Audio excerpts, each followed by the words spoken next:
Good afternoon, ladies and gentlemen. Thank you for attending today's lecture. So we gave you this question that was rather Star Wars themed, and it's very representative of a typical semester test question. So hopefully most of you have actually started working on this, even if it's to take you up to a certain point. For today, what we are going to do is we will now start by just quickly going through the test data, or rather how we are going to come up with this test data for this particular problem. And I'm only going to do one set, but the idea is you should do a second set where you would likely flip the values around, specifically the values of the dimension. So in this particular example, I've got 2 planets. On each planet, there are 3 cantinas, and for each cantina, we monitor the cantina for 2 days. So the alternative might be that you will have 3 planets, 2 cantinas on each planet, and then 3 days that are monitored for each cantina. And the reason for doing so is so that you can test to make sure that your code actually runs correctly in terms of do all your for loops work correctly where it should.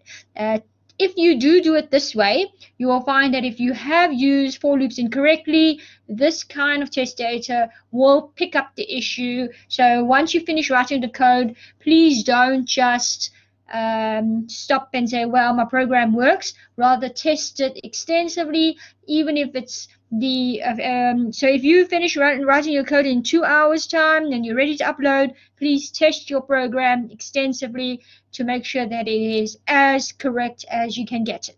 All right. So typically I would suggest that when you're coming up with your test data, open up something like Excel, because then you can show exactly what the values are going to be in a table format. So I'm going to just do the 232 combination, and typically what you should have is that on the side here you would use the fields of your data structure in here. So you know that the first field will be the name of each.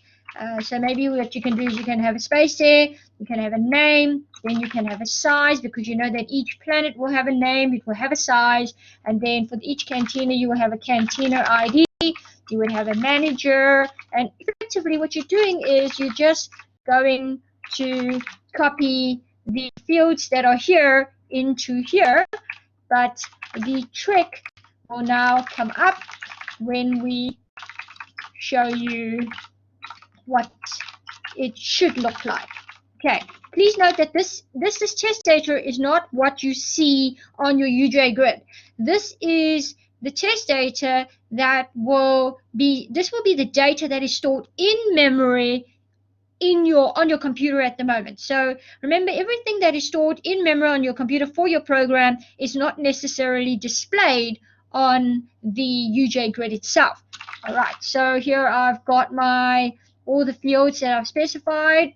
All right, and now the trick actually is, I would suggest to you, start with your innermost array, which happens to be that there are a number of days in which you monitor a cantina on a planet. So you've established that there are 2 days for each cantina.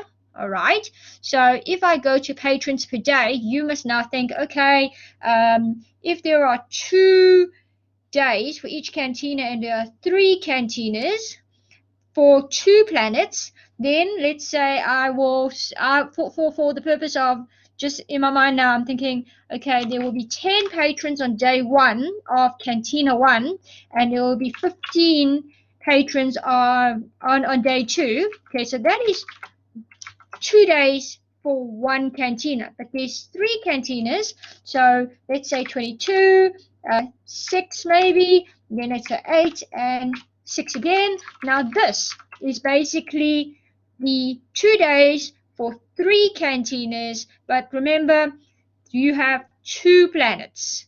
So what I'm going to do is I'm going to need another 6 values for the second planet. So I'm going to copy and paste it here quickly, but remember, you shouldn't really use the same values over and over. I'm just trying to figure out exactly how many columns I require, and I'm just going to reduce the columns so that it's smaller for us to see everything, fit everything onto a page.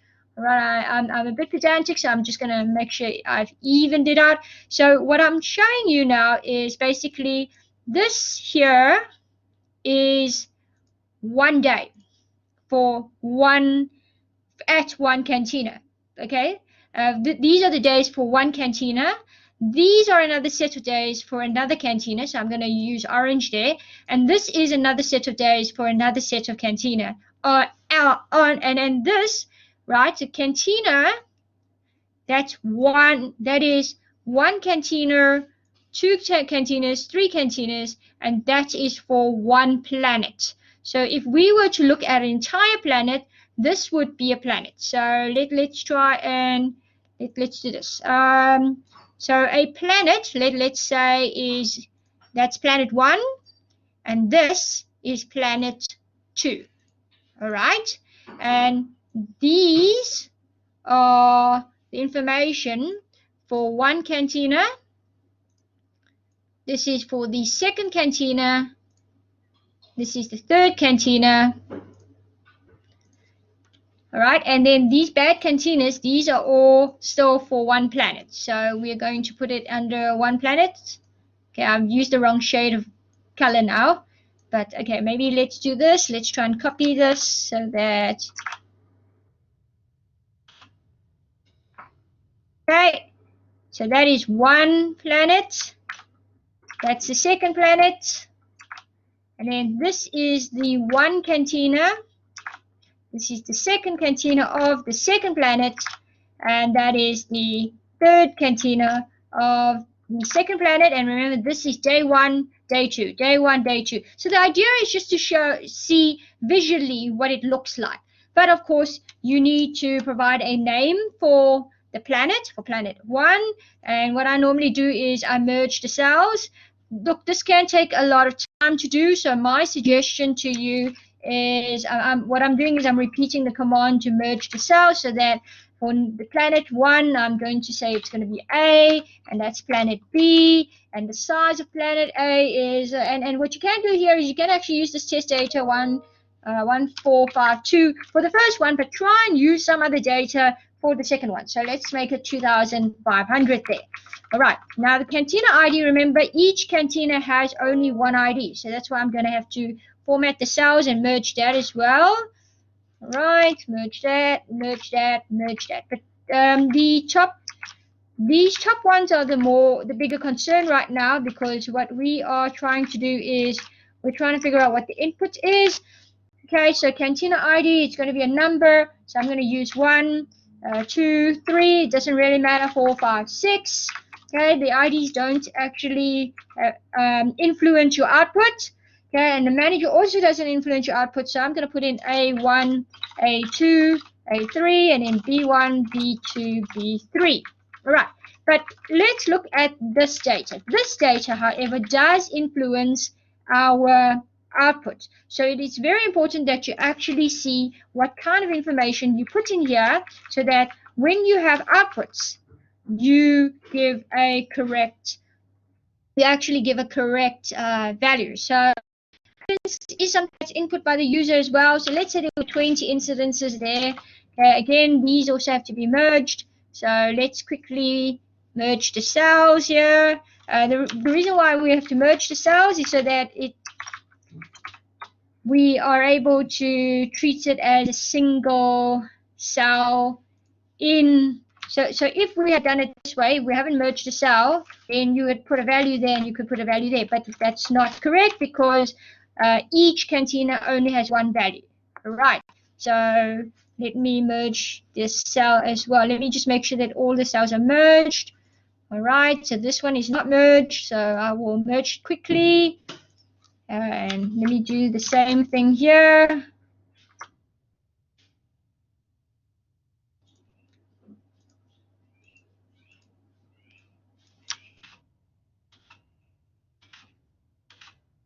Okay. Right, and these are also not merged, so let's merge those as well. The idea is you need to manually calculate what these values should be. All right, because the idea is if you have the test data correctly, when you test your program, you can take these exact values, and once your code is completely written, you would then enter this data and see whether your program produces the same output as you have. Right, so this is part of input. So incidences, let's say there's 15 incidences there, and then this container, maybe there's 18 incidences. This one had only 1 incident. This one had 26 incidences, and this is 22. But here, these values we need to come up. So let's say I'm going to make it 1, 2, okay, and let's change this to, okay, let's keep this 10, 15. This one, let's say 28 and 95, and 158 and 352. All right. So these are all the inputs that we put in. However, the danger rating we would have to calculate, the bad containers we have to calculate, the worst container we have to calculate, and the rating we have to calculate. Now, if you haven't gone through your design, you won't actually know what these calculations are supposed to be. So you will have to go through the rest of this and make sure you know what your question is. So my suggestion to you is before you even start with this design of your test data, make sure you read through the entire question and know what you have to calculate. However, this is just the start of it. What I would suggest you do is perform the calculations of those the question. So if you look at question 5, it's basically you need to calculate the danger rating. This is the ratio between the total patrons that visited the cantina. So in this case, that would be 3 because it's 1 plus 2 patrons that visited, and then it must be divided by the incidences. So effectively, you would need to say, well, what is 1 plus 2? Now you can have a calculator and work this out, but if you are familiar with Excel, what I normally do is I would then create the formula here. I would say it is that plus that divided by the number of incidences. Okay, so by doing so, I actually then work out what my calculation should be. So if I now change this to 15, it will automatically adjust for me rather than me manually calculating it. Now I'm going to be lazy and I'm going to drag and so that it performs the calculations for me. However, this messes up the colors, but just work with me here. The colors should be orange there and yellow and so on. All right, but what it has done is it's effectively worked out the sum of those two values divided by this value. All right, so that is the calculation for the danger rating. However, with the bad cantinas, the idea there is to calculate how many of these bad cantinas, so how many of these cantinas on each planet here, you need to figure out how many of these cantinas were bad. Now, if you look at this, you need to count how many have a rating of 10 or higher. Now, let's look at this example. Can you see here that based on this, the number of danger ratings with 10 or higher is 0 here, whereas this one is 2. Okay, so if you are familiar with Excel, for those of you who know, that's cool. If you can use this command that I've got, which is count if, and then I select that, which is the 3 cantinas. Now, please note this is not this is not necessary for you to do in informatics. You can manually calculate this, but if you know how to use Excel properly, then by all means feel free to put these formulas in as you want. Right, then question 7 was the index of the worst cantina. This one I'm not even going to bother, but basically it has the highest danger rating. So if you look at these 3 values, the highest cantina rating is basically the second rating. So I'm going to store 2 there. I'm going to do that manually. And then this third one, which one is the worst? Well, it's the first one because it's 25 there. So I'm going to put 1 there.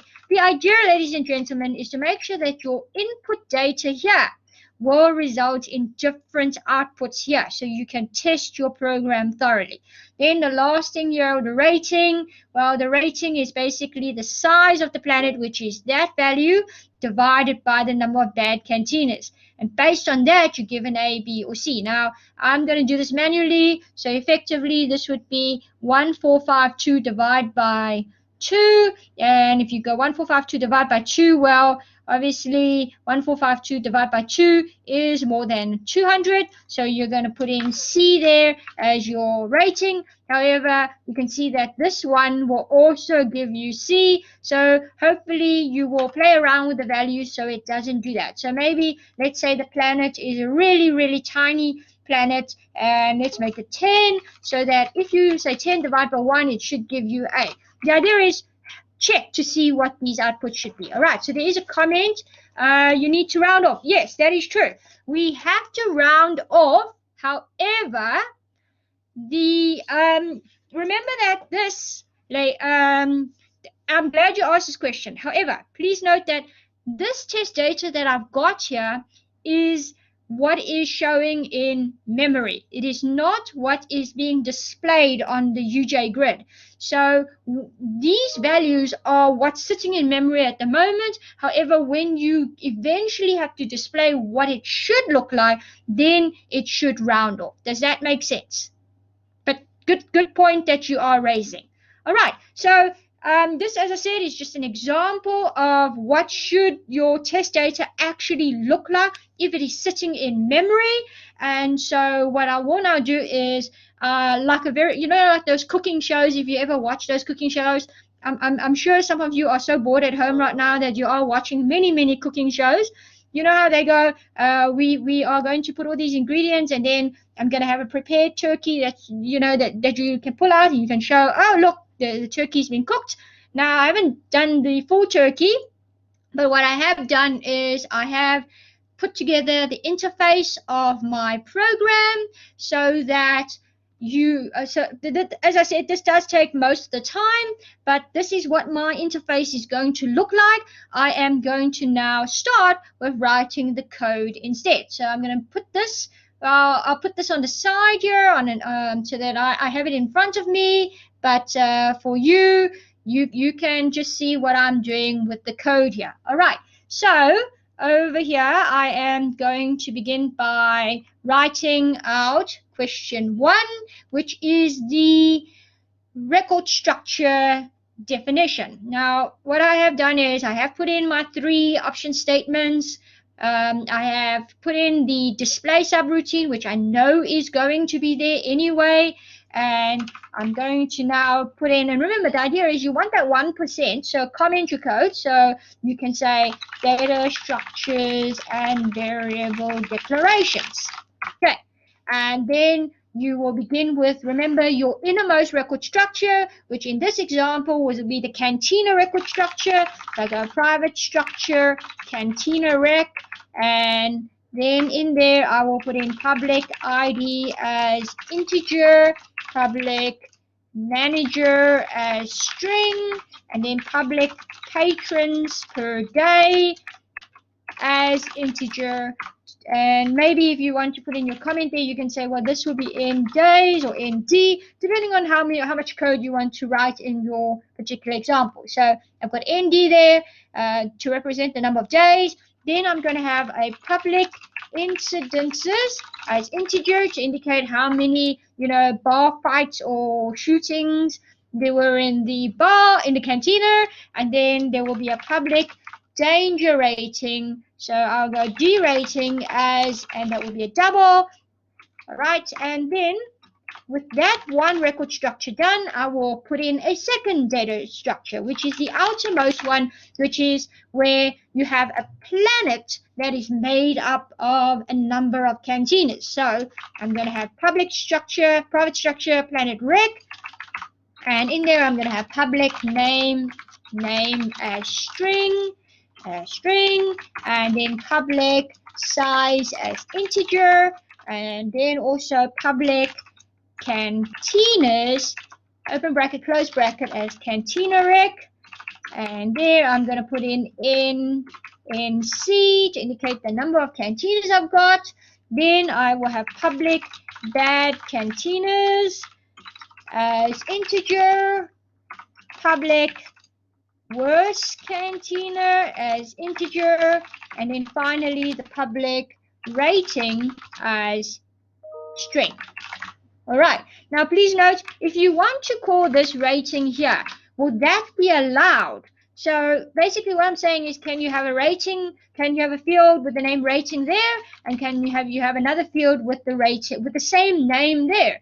And the answer is yes, because that rating belongs to the cantina and that rating belongs to the planet. So you can isolate these fields in a structure. It's the same, and the same analogy can be said of, for example, at your home. I mean, a number of you might have the same name. However, in your household, that is allowed because we know that you in your house, you're not going to be confused with somebody else with the same name. All right. So those are my two record structures.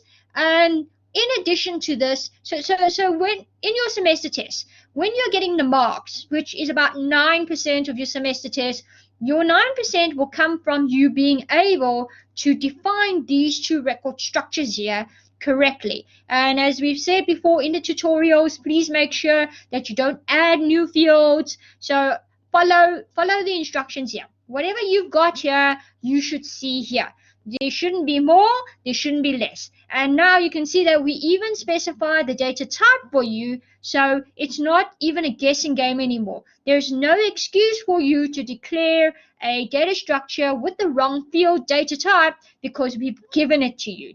There really isn't a reason why you would think, oh, this is a string, when we've told you it is a double. All right, and after the data structures, you will then declare your overall array of your outermost record structure, and we can really guarantee that in these particular examples, you will be working with at least an array of the outermost data structure. So I am going to go planets as planet rec, and then I will specify NP for number of planets, NC for number of cantinas, and ND as my number of days. And that is basically the typically the only variables that you would declare globally in your program.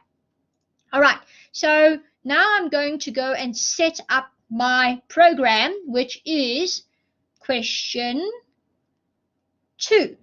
Okay, question 2, your program must allow the empire to specify the number of planets, the number of cantinas per planet, and the number of days that a cantina is monitored for. And as you know by now, we have told you that in informatics convenience land, you can rely on the fact that the dimensions are going to be the same for each. All right, so we are going to set up the program first by, remember, in all these programs, regardless of which practical question you get for your semester test, you will have to find out what the dimensions are. So let's go find out dimensions.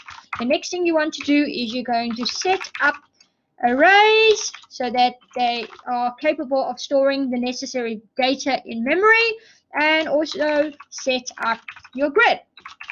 Okay, so to find out the dimensions, because in my particular problem I have got 3 text boxes, I am going to have to obtain those values from the text box. So np is equal to cntxt planets.txt, nc is equal to cntxt cantinas.txt, and nd is equal to cntxt days.txt. So that's basically going to be worth about 2%, or well, it depends, but it's about 2% just for doing this correctly.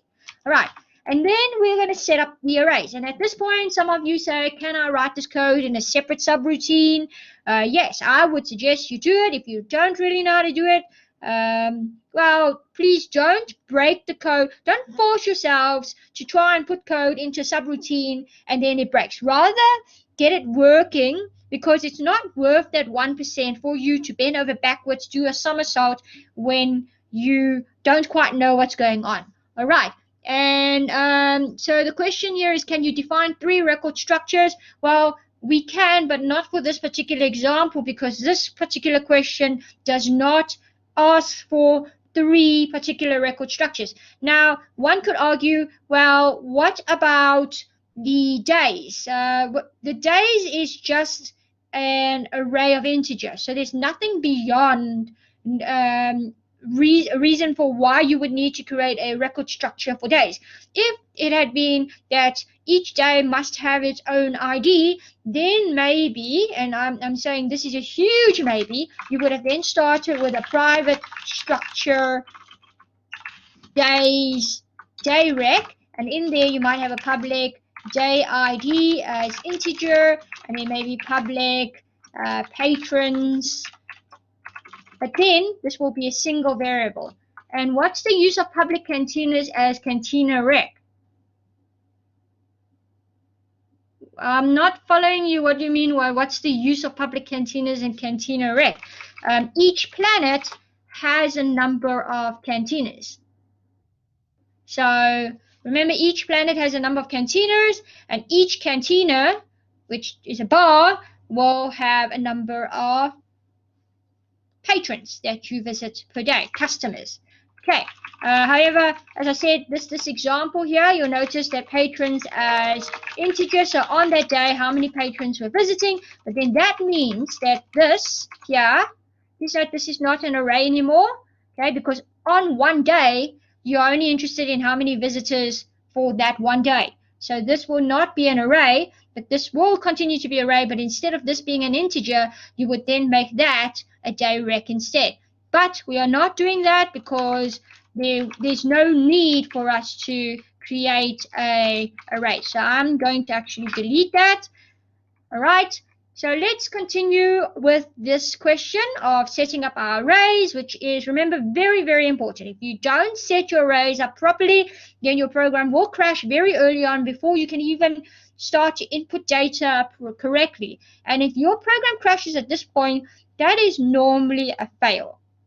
So my suggestion to you is do practice this, make as many mistakes as possible so that if you make the mistakes now, before the test, you can actually try and figure out what went wrong, so that if in the test the same error, the same sort of error comes up, you will know what to do, because you've experienced it yourselves and you know this is how you will fix it.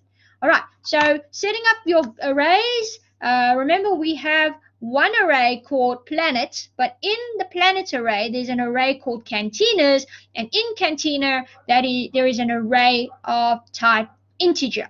Okay, so over here I will begin by saying redim planets to NP, because we know that there are NP planets. However, for each of the planets you will want to resize the number of cantinas, number of bars on each of the planets. So we will say for P as integer is equal to 1 to n planets. Don't forget to say next P there, not n planets, or NP. Okay, and over here you would then say redim planets P, okay, not NP anymore, just P dot. And why is it P? Because it's inside a for P loop. Right, and then we redim the cantinas to, remember, on each planet there are a number of cantinas, so we need to say that there are NC cantinas on each and every planet. But remember, cantinas has an array, so again we're going to have another for loop as integer is equal to 1 to NC, and in here we're going to redim again the third type of array, and we say planets P dot cantinas C dot patrons per day, because that's my array, and how many days are we monitoring for that particular cantina on that particular planet, ND days. All right, and so that is worth about 5-6% if you get this correct. All right. Then finally, we're going to set up the UJ grid, and to set up the UJ grid, hopefully you would have done a design beforehand to see exactly how many rows and how many columns are needed for our program, but let's just look at this visually. So remember, the setup program is to indicate how many rows and columns there should be in your overall program.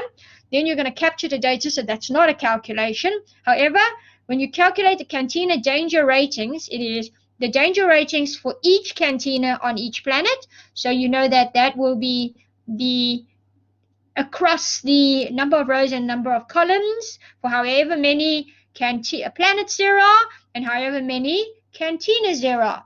So that is at least NP plus 1 for how many rows and NC plus 1 for one label and one column.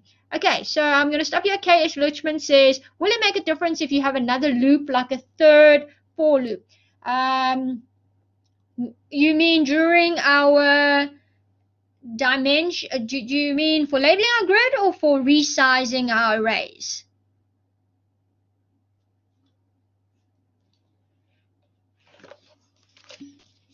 For resizing our arrays. Okay.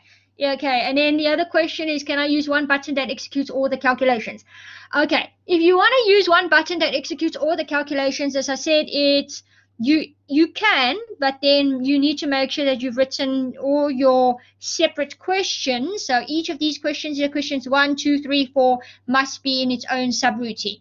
With regards to resizing well, you can resize your grid and you can resize your array. So this isn't quite answering this. I'm not sure which one you're asking me. Is it array or grid?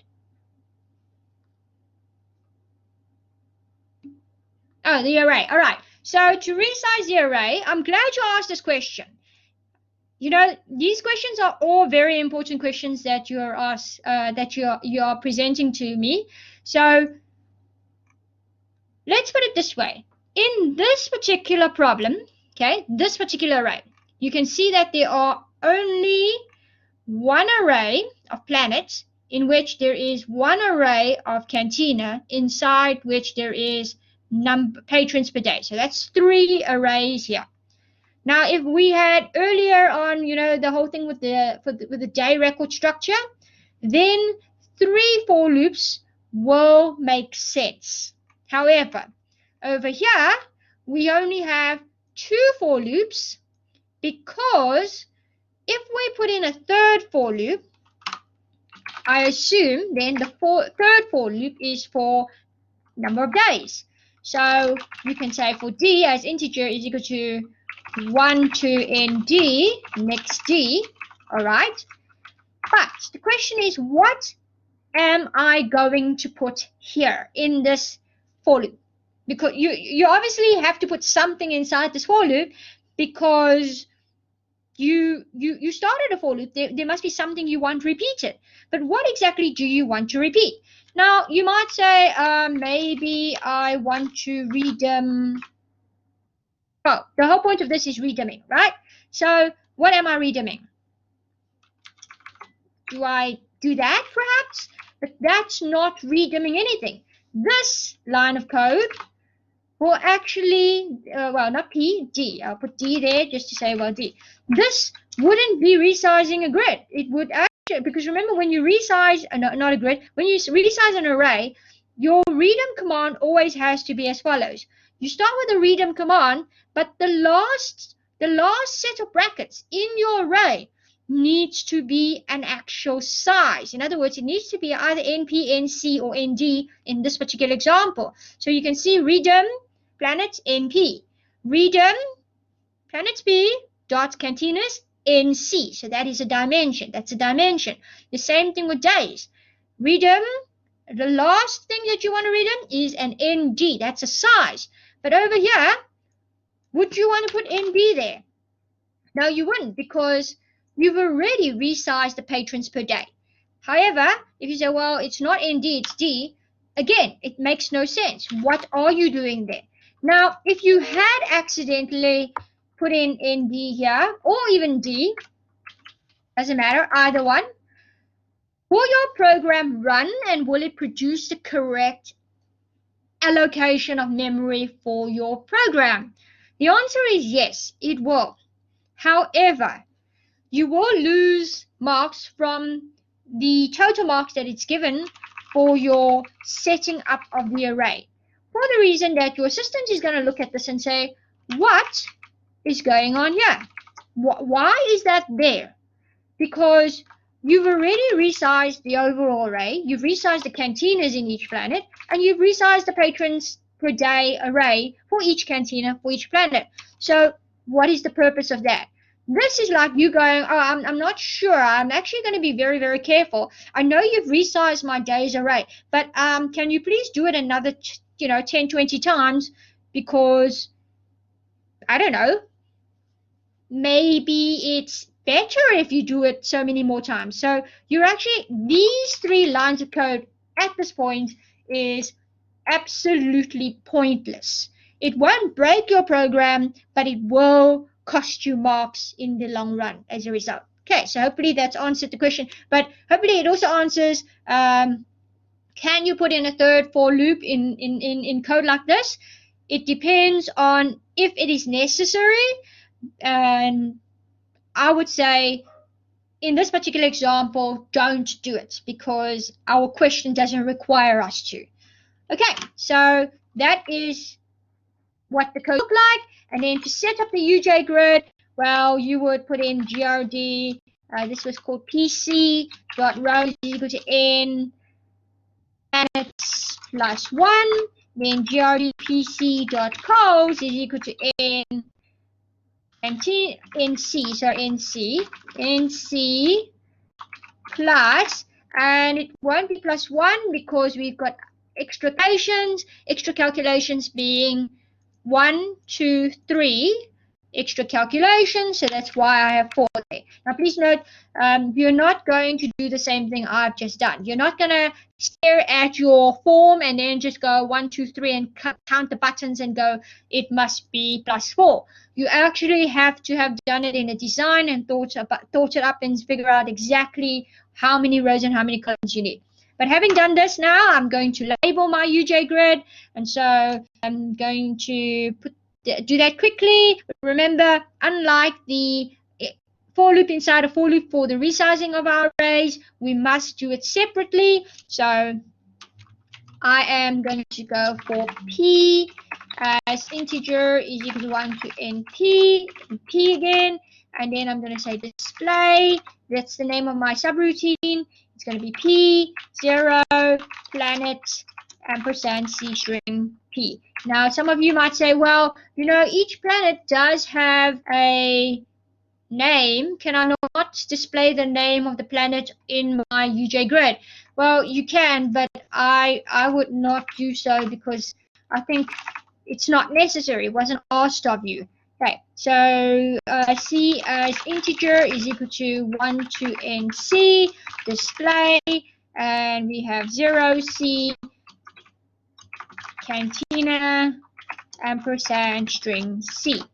And you would also have to do the other label, so display 0 nc plus 1, which is now, okay, I'm going to put in x, y, and z there. Okay, it's not really x, y, and z. You know that what these values are supposed to be. I'm going to speed this up a little so that we can move on to question 3. Okay, and question 3 is basically to capture the planet data. Now, to capture the planet data, we need to read in information for each day, for each cantina, for each planet. So I'm going to have dim p, c, d as integer. So I'm just doing it slightly differently now. And I go for p is equal to 1 to np, for c is equal to 1 to nc, and for d is equal to 1 to nd. Please note that what we've got here is I need to make sure that my for loops are in the order from outermost array to innermost array. So with p, I need to read in for each planet their name. So I'm going to read in their names there. Planets p dot name is equal to input box what is the name, and I'm going to keep it short and simple here because this is not the point of our exercise. I would like to actually get to question the next question. So I'm just going to go cint input box what is the size. Right, obviously you're going to make it a lot more prettier and tell me it's planet 1, planet 2, and so on. Then for cantinas, I will have planets p dot cantinas c dot id is equal to cint input box what is the id, and then you also have a manager but you can type that in. So there should be a manager here, manager info here, then the patrons per day. So I'll go planets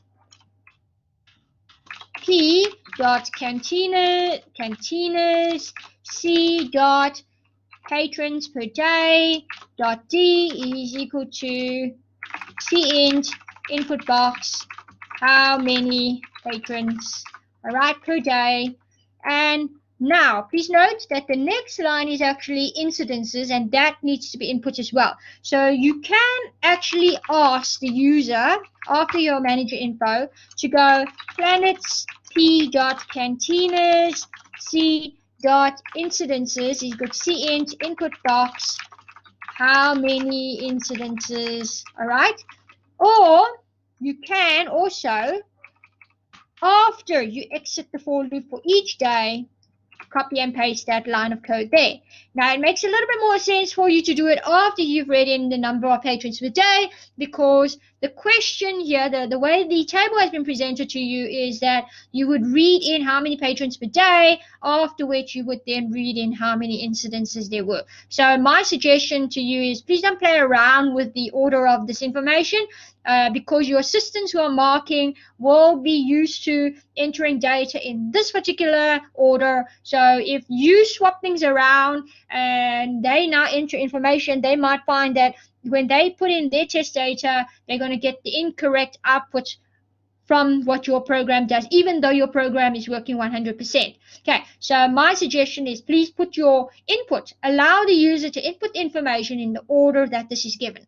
And that is why for me, what I've done is I have chosen to, after I exit the for next loop, put in how many incidences afterwards. Now this is basically all the input that is required. Everything else is calculated. Remember the manager info you would type in yourself. So that will allow me to move on to question 4, which is I think the one thing that is slightly new to a number of you. Okay, so I've got a there's a section here that says my subroutine, so I'm going to type it in here. Now this is basically question 4. Please note that question 4 is not linked to a button. It says here, question 4, define a subroutine that accepts an array of integers and returns the sum of that array. So it's a subroutine. We don't have a name for it. We're just told that it is a subroutine, so you can call it whatever you want, but it accepts an array of integers and returns the sum. We all know that a subroutine does not return values, functions do.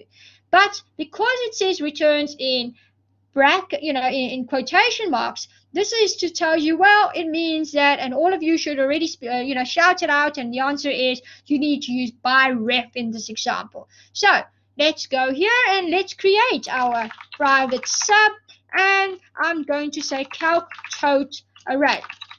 All right, and I put in open bracket, and it's going to begin by accepting an array of integers. And remember, the rule is if you're going to pass anything as a parameter, you should normally use by val. However, the two exceptions are if you have to return a value, which is one of the parameters already, and the second thing is if you're passing an array, which is exactly what's happening here. And so in this particular example, we need to use by ref, and because this is an array of integers, I'm going to call it ARR. Okay, this is just my name, okay, as integer. Please note that when you want to declare an array of anything, it is array name, the value of the variable name, okay, your parameter name here, open bracket, close bracket. It is not open bracket, close bracket at the end of your data type. Please note, this is different. And then I'm going to say by ref on maybe sum as integer, because if you are going to add up a whole bunch of integers together, then the end result obviously is going to be a sum. So the first thing you will have to do is you're going to have to initialize that sum to 0. Don't forget that. All right. Then we're going to have to navigate through every single element in the array and then actually calculate what that sum is. Now, do we know what the size of our array is? No, we don't. And so one thing you can do is as follows. Because remember, you need to go through every single element in our array. because we now need to say for x as integer is equal to 1 to, well, the array size. But do we know what the array size is? Now, you might say, well, we know that this question is going to make use of the total patrons that visited the cantina, so we know that it's actually going to be ND. All right, because it's the number of days. But this is really bad programming because we don't know that.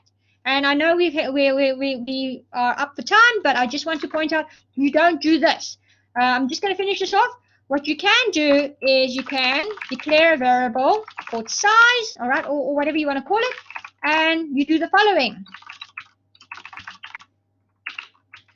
Right, so that, ladies and gentlemen, is the new work that you have to consider, and that is the array.length minus 1 will give you the size of the array. Why it has to be minus 1? Because remember, there is a 0. Right, so instead of that, we'll put in size, and over here you would say sum plus equal array x. Right, and this would be the subroutine for calculated total. We're going to continue with this tomorrow. All right. But before I end off with tomorrow, let's see one last question. This may seem like a dumb question. No such thing as a dumb question. But considering we're required to display the danger rating for each cantina, for each planet, does that mean the columns in our grid are the number of planets times the number of cantinas plus 3? No. Because remember, your number of planets is, remember, planets are here. And your cantina information, because remember, you're going to flatten this information to work out the rating, but we will show you how to do it tomorrow. All right, so don't worry, that is a question we'll answer tomorrow, but no, you actually need exactly the number of cantinas plus 3, not multiply. Okay, so that is it for today. If you have any last questions, please feel free to ask it, but otherwise we will see you tomorrow. All right. Thank you. Okay, that's it. But please make sure you are learning this. Yes, yes. Yes, please speak up. Can you please explain the last question tomorrow morning? What do you want? The private sub, the last question. Can you please explain it tomorrow? Can you please start with it? Oh, the last question. So this one. This last question, yeah. No, question 3. The last one we did now. This one. Oh, we wrote the code. Well, this is just a new subroutine where we're trying to work out the array. But yes, we'll cover this again. All right. Okay. Thank you. Okay. All right. Okay. Thank you.